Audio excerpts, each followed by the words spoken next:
Again warning federal agents to stay away from their homes, Edward and Elaine Brown hinted that violence would ensue if anyone tries to arrest them. The couple has remained in self-imposed exile, refusing to turn themselves in after a conviction on federal tax evasion.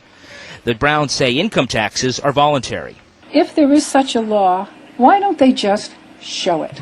No one has been able to do so. The couple was joined by Randy Weaver, a survivor of the botched federal raid on Ruby Ridge 14 years ago.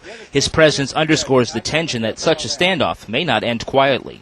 I hope that they learn that the Browns are right. The federal government have been lying to them for years. The Browns say they have no intention of leaving on their own. U.S. Marshals insist it's time the couple turn themselves in and begin serving their 5-year prison sentences. The Browns have other ideas. We will either go out of here totally free and exonerated because there's no crime, there's no victim, or we will defend to the death. Peace and blessings, everybody. This is Tuesday, June the 25th, the year 2019.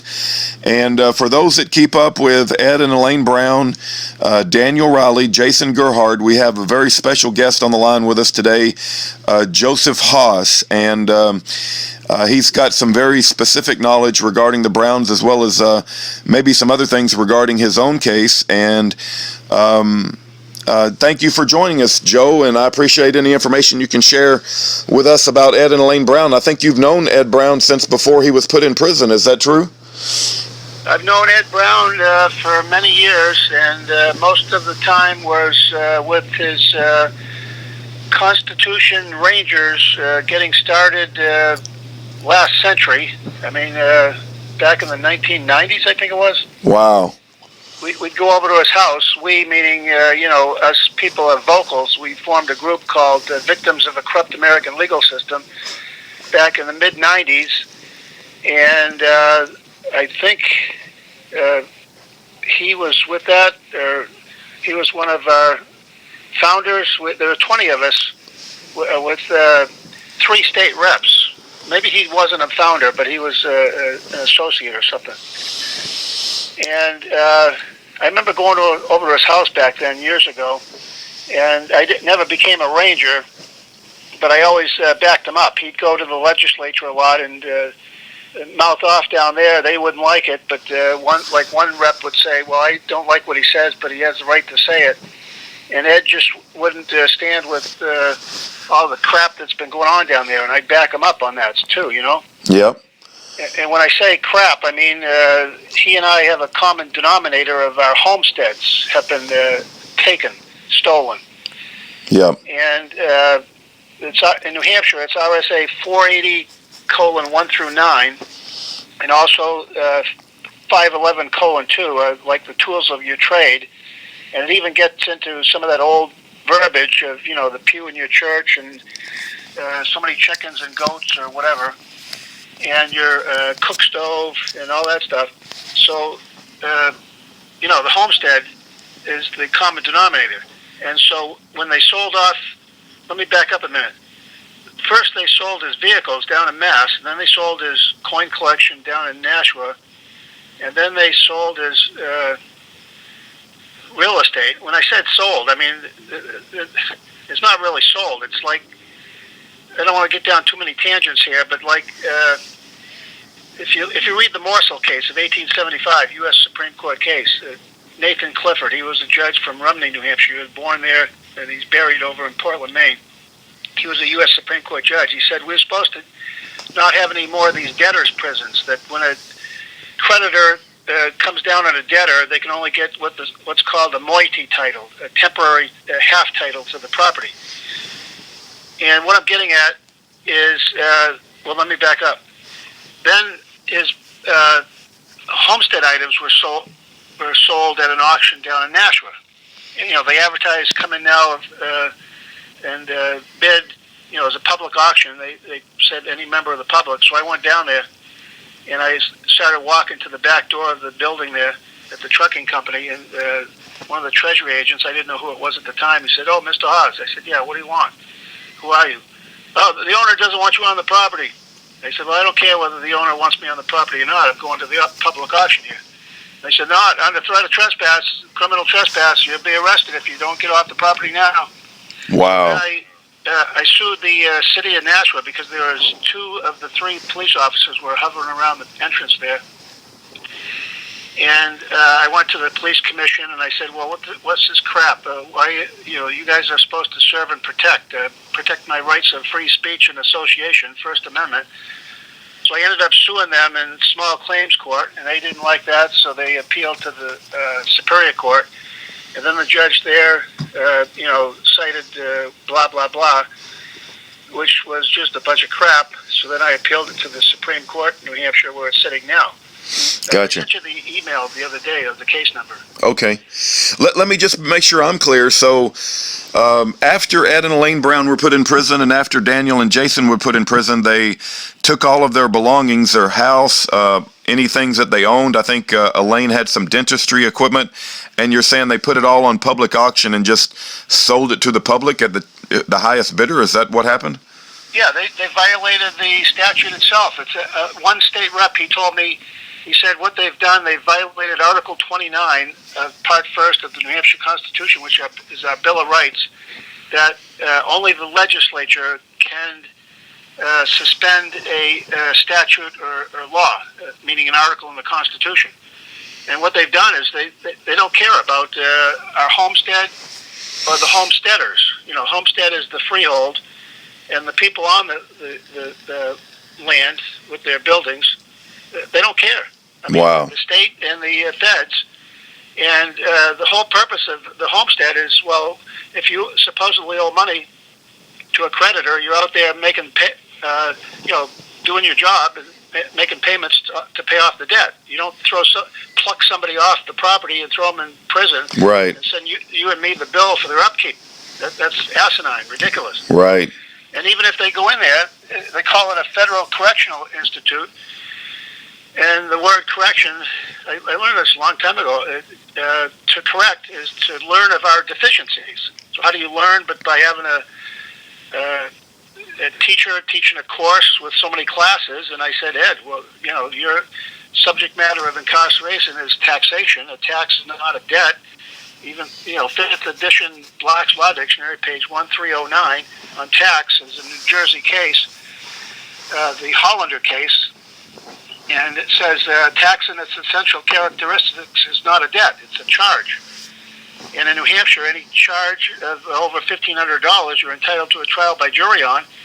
And Ed, he and Elaine filed an action way back in 2005, CV for civil, in Grafton County Superior Court, case number 033. And then when the feds said, well, we're removing this to federal court, they ordered the clerk to cancel the trial by jury that he paid $150 for. And I said, that's bullcrap. I said, that's even against the feds' own U.S. code. Title, I'm trying to think of it. The section is 636 C1. Yep. I think it's title 40. I don't know. Well, let me ask you this. I heard that during the trial of Ed and Elaine Brown, that the judge that was running the trial, the federal judge, I guess, banned the Constitution of the United States. Is that true? Is that a true fact of what happened? Well, which judge are you talking about? I guess there was many trials, yeah.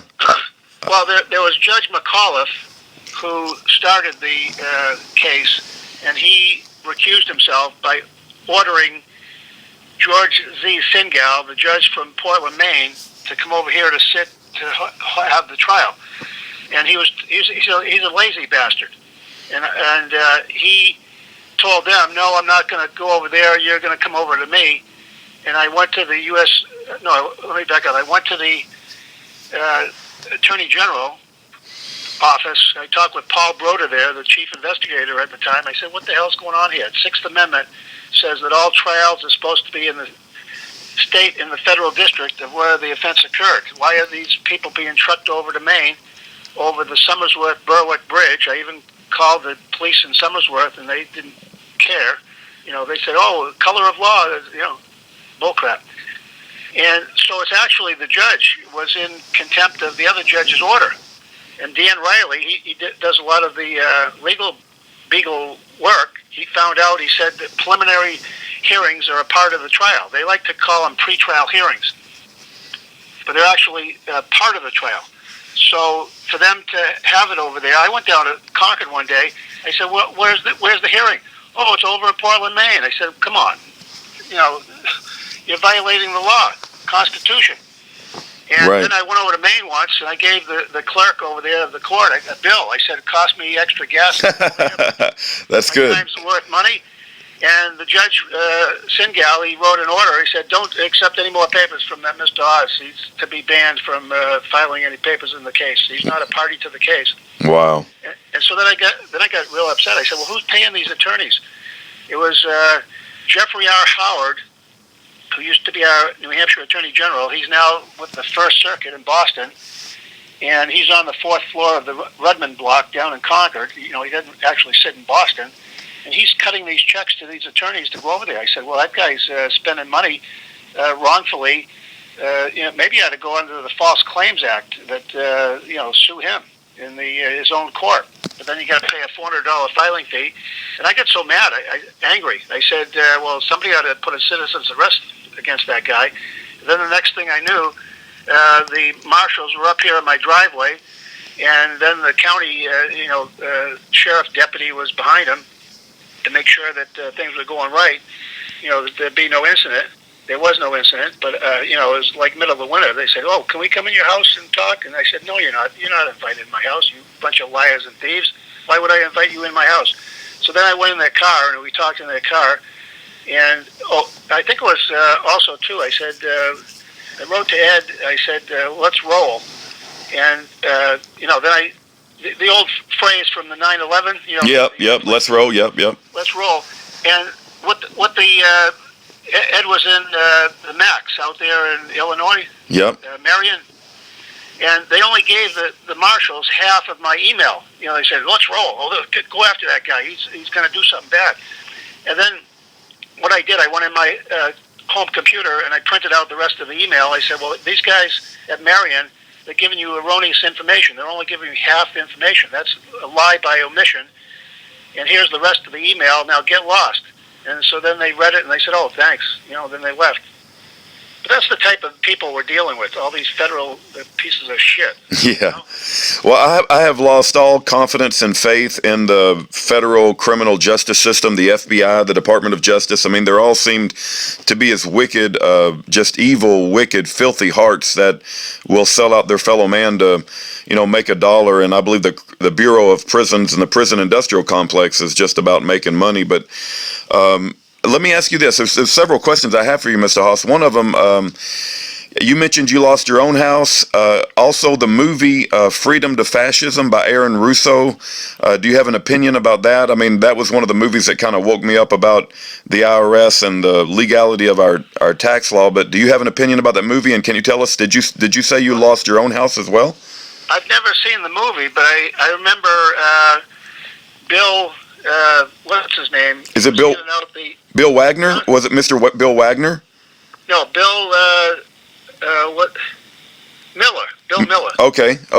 Yeah, he was handing out those DVDs down in Manchester one day outside the IRS building on Elm Street, the main drag down there. And on my case, it was a sheriff's sale case. They said I was practicing champerty. And that's an old term of like barratry, buying up lawsuits. And I said, no, I was buying up land because the heirs were never notified by the town tax collectors or whoever of not paying their property tax, but they didn't send it to the right party.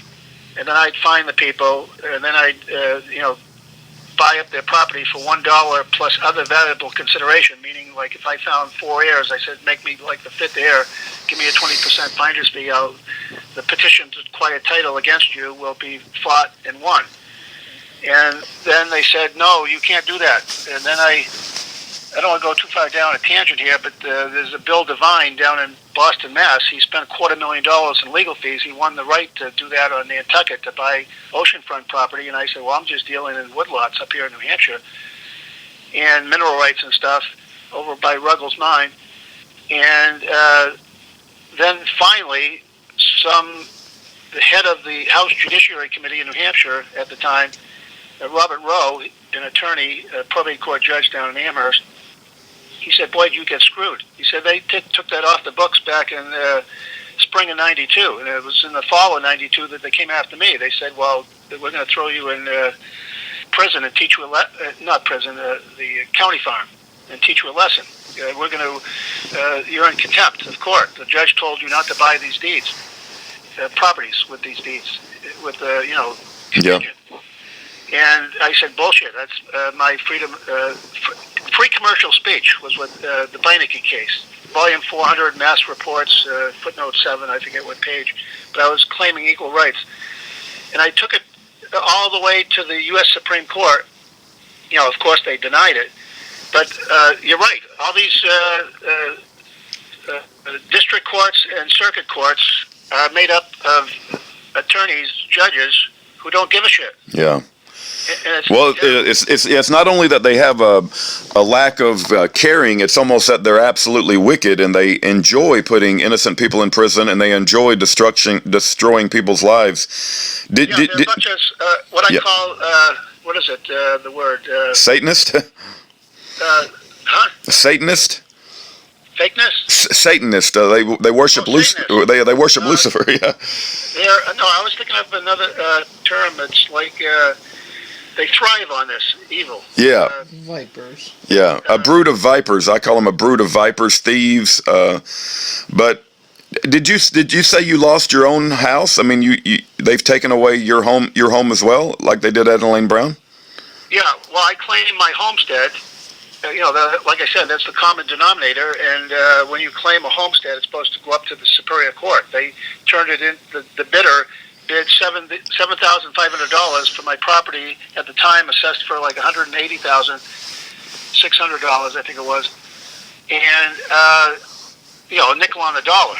And then they said, "Well, you pay the rent to the bidder till the case is closed." And I said, "Bullshit! I'm not going to pay any money to that guy. I mean, he's a leech. He's a parasite. He's feeding off the host, Yeah. And then. I just wrote an email to the governor and council that there's a hearing tomorrow I'm going to go to on some of that stuff. Well, I hope that goes your way. Let me ask you this. There was a recent Supreme Court decision just yesterday, and I was on the phone with Daniel Riley, right? Daniel Riley and Jason Gerhard sent me an email as well.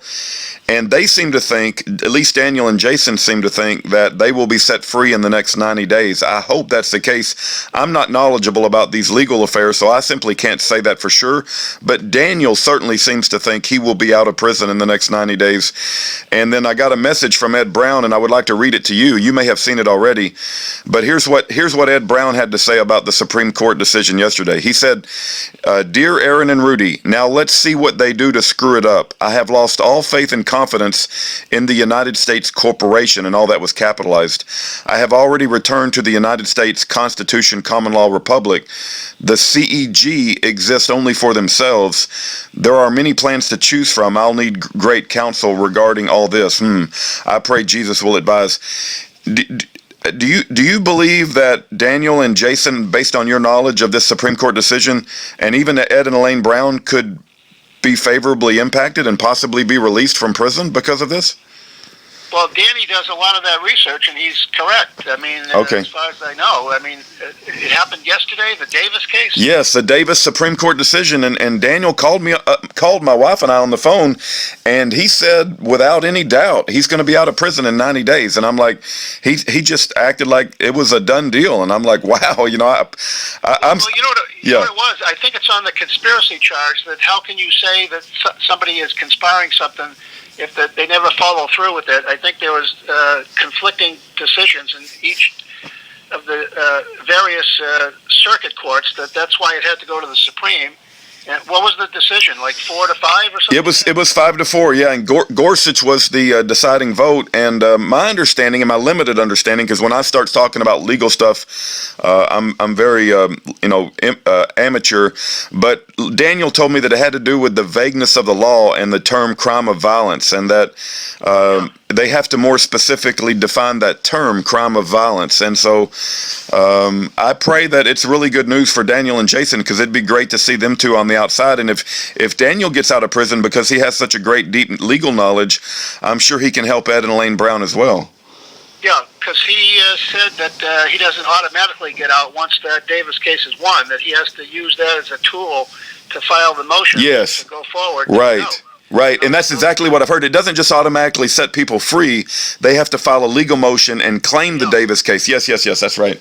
And there's no excuse. I mean, there's no opposition. They can't say a motion to dismiss, because it'd be like relying on the 4 rather than the 5. You got to go with the majority. Yeah, right. And so I'm hoping that they get out later this summer, and that Ed and Elaine, I think the way Danny sent me the email, he said we're going to get out right away, but theirs will be drastically reduced. That because they got more time, and maybe if they're not out this summer, they might get out next summer. Got it. But whatever. Hopefully they'll get out this summer. And what I'm hoping for too is, well, when they get out, where are they going to go? They should be going back to their homestead with their items and all these the tools of their trade and the cook stove and everything else. I mean, all the people that bought that at auction, that's what I want to have happen, is whoever bought it, that I should have been able to tell them up front, well, you're just buying it just as a loan, that you're going to have to return this when he gets out. Right. It reminds me of when they took the family farm during Gordon Call's time in 1983, and they were auctioning off parts of the farm for all of these farmers that have gone under. It's a terrible situation. Oh yeah, I remember that back in the 80s. Yeah. I was going through a tax sale at the time. Then I went through a sheriff's sale in the 90s. Yeah. Well, let me ask you this, Mr. Haas, because you have known Ed and Elaine Brown so long, and I'm sure you were there. I don't know the proper word, and if I use the wrong word, you can correct me, but whether you call it a standoff, or it was several months, right, where they were holed up in their house, and they had people come from all over the country to support them, and yet the FBI and the feds were trying to arrest them. What would you have people know that did not go through that experience, that are just now learning about Ed and Elaine Brown for the first time? They're just now hearing the names Daniel Riley and Jason Gerhard. You were there the whole time, I would imagine. What would you have? I wasn't there the entire time. I did go over there a few times, and one time I went over with permission of the U.S. Marshals, because they barricaded the place, and they said anybody stepping foot on the property after this point in time will be charged with accessories. And so, of course, I didn't want that. But I went over ahead of time, and I did see Bob Schultz over there. He was from New York, working on some legal stuff at the time. Okay. And then there was Randy Weaver from the Ruby Ridge case. Right. Randy Weaver. We Bo Greitz, who helped be the intermediary between the government and the Randy and his wife and his children, and that eventually Randy won over $1 million because of the wrongs that the feds did against him. Yeah. Well, they murdered his wife Vicky, shot her in the head while she's holding a baby on the front porch, and they murdered his son Sam Weaver. I think he was only 13 or 14 years old at the time. Yeah, I mean, that's where the money was going, for the loss of life rather than just the loss of the property, I guess. Yeah. Do you recall how long the standoff was when they were holed up in their house and the feds were trying to arrest him? And do you know how many months it was? I don't recall off the top of my head. I could probably look it up. For Randy? No, for Ed and Elaine Brown. Oh, 9 months. 9 months. Pregnancy. 9 months. I wow. remember it. Yeah. What? October 4th, 10-4, over and out. That's when they plucked him off the property. I see. Okay, and they sent in FBI agents disguised as pizza delivery men. Is that the store? Yeah. Yeah. Wow. And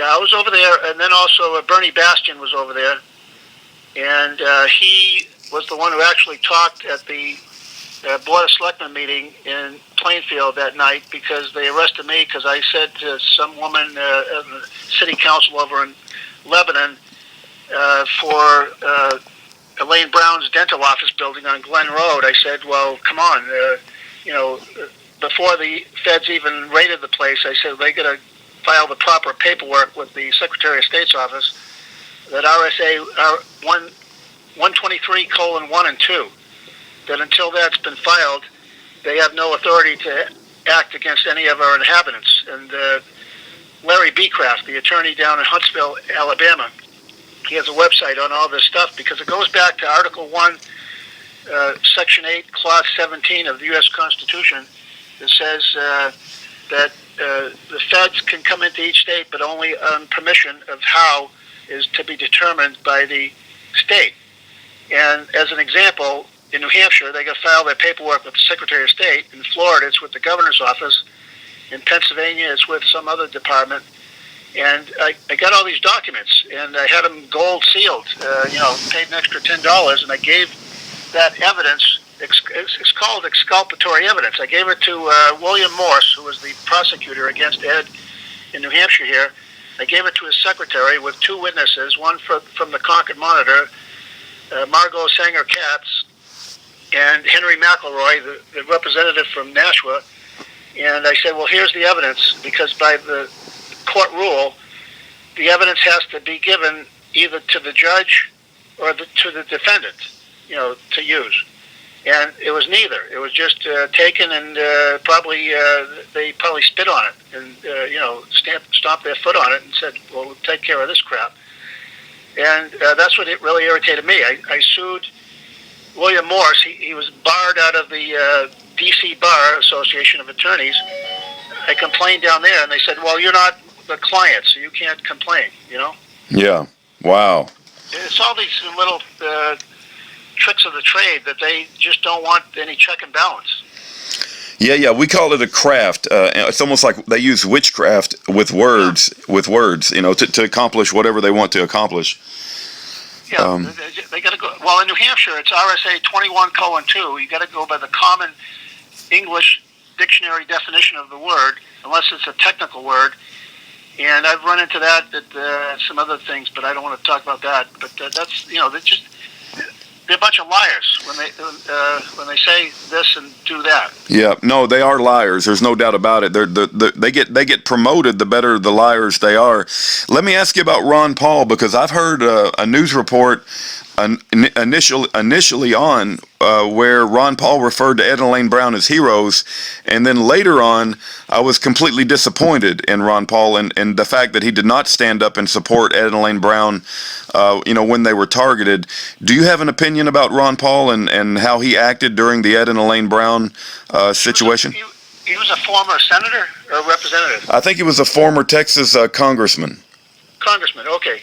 Well, that's all I heard. The same thing that you heard. Okay. He just, said, freedom of speech maybe.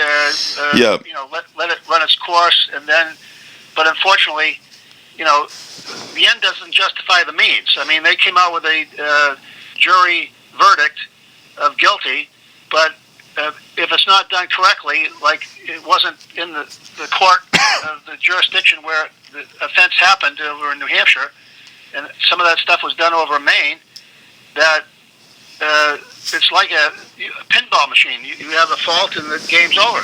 Yeah. And that's what Paul was probably hoping for. But he and the other bunch of congressmen, there's another thing I want to talk about too, is the 14th Amendment, sections 2 and 5. There's a number of states that we cannot vote for our judicial officers, so it says that the representation in Congress shall be reduced. But how was it reduced? That the voting from those states, because we can't vote for our judicial officers, it doesn't count as much if there's a tie vote, that those are diminished? Or does it mean that one of them has to go? Nobody wants to answer the question. And so I sued the two federal reps here in New Hampshire, and I titled it, I think it was Unknown 12-Plus Members of Congress. No, USA ex-rel Haas. That's how you do these things. But I did it under the False Claims Act, and then the judge finally said, well, because you did it like that, they exempted themselves, the congressman. because what I'm getting at is each one gets their pay monthly, every other week. I don't know. I have no idea. But they're lying, saying that they have done their job, but they haven't. And that was why what Ed should have done was whatever the money that the Uncle Sam wanted, you'd put that in an escrow account in a bank and say, well, until the feds do their job, you know, that Section 2 and 5 of the 14th Amendment, then we'll talk, you know? Yeah.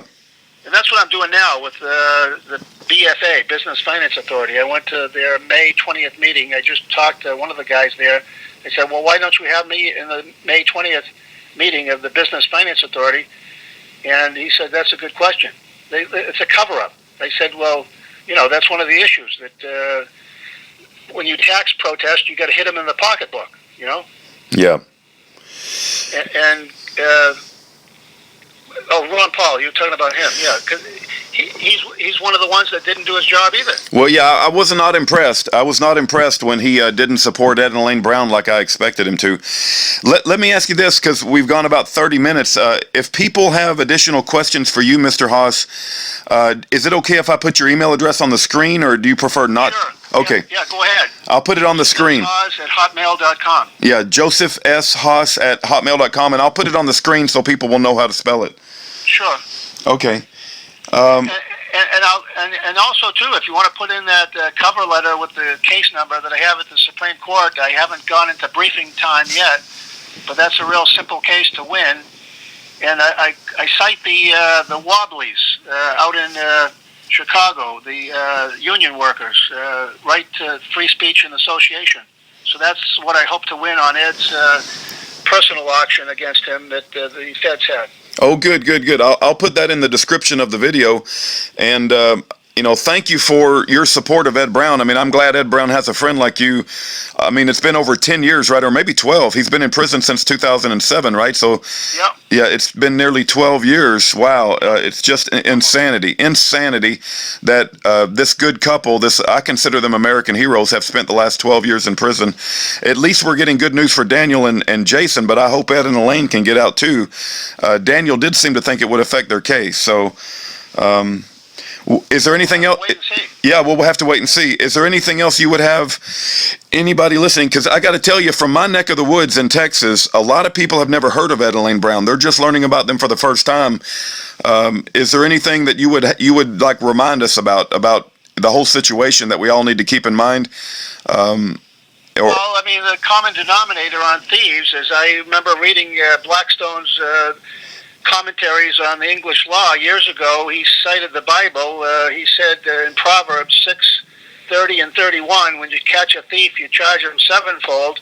So what I'm hoping for is whatever Ed's homestead was that they took away from him, he'll get 7 times the amount back. Amen. Yeah, I do believe they should be financially recompensed for all of the wrongs that have been done to them. That is absolutely the case, and I hope. And also too, speaking of money, that he said that he hoarded away some money. I don't know where, in the walls, in the ground there, or someplace. But the feds said they found it, but they only accounted for half of it. I think it was like $100,000, and there's $50,000 that they only reported. So Ed says, well, what somebody did was embezzle $50,000. Yeah. So there might be some buried treasure up there, and I think there's a woman that she did the auctioneer sold it to James Hollander, and then he's a motorcycle guy, Hot Grips, over there in Plainfield, and he sold to some woman. And the woman is sitting there now. I don't know what she's going to do with the property. Maybe she's digging around trying to find that $50,000. Who knows? Yeah. But I told her realtor that Ed still is claiming his homestead, because what I did was, for Ed, I filed both homesteads in both of the counties. The county seat in Sullivan County is Newport for his property in Plainfield, and the one in North Haverhill for Grafton County was the property in Lebanon. And somebody did buy the Lebanon property, some natural gas or LP gas company in Hanover, I guess. Okay. But the last time I was told that the weeds were just growing up there, somebody was saying, that the tax collector in Plainfield. She said she drove by and there's just a bunch of weeds growing up around the place. Wow. In Lebanon. Well, I do pray that Ed and Elaine, Daniel and Jason get financially compensated for all of their troubles and for being in prison for the last 12 years and for having all of their belongings stolen from them by federal thieves.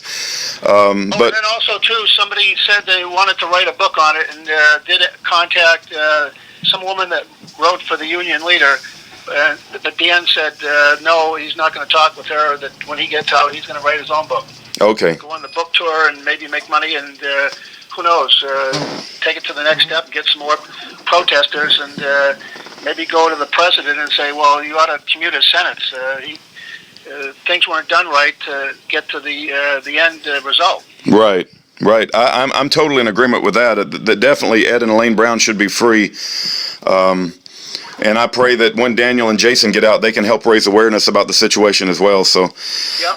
All right. Well, very good, Mr. Haas. Well, thank you for your support of these, these what I consider American heroes. And I'll put your email address on the screen. If anybody has any questions, they can send you an email address. And sure.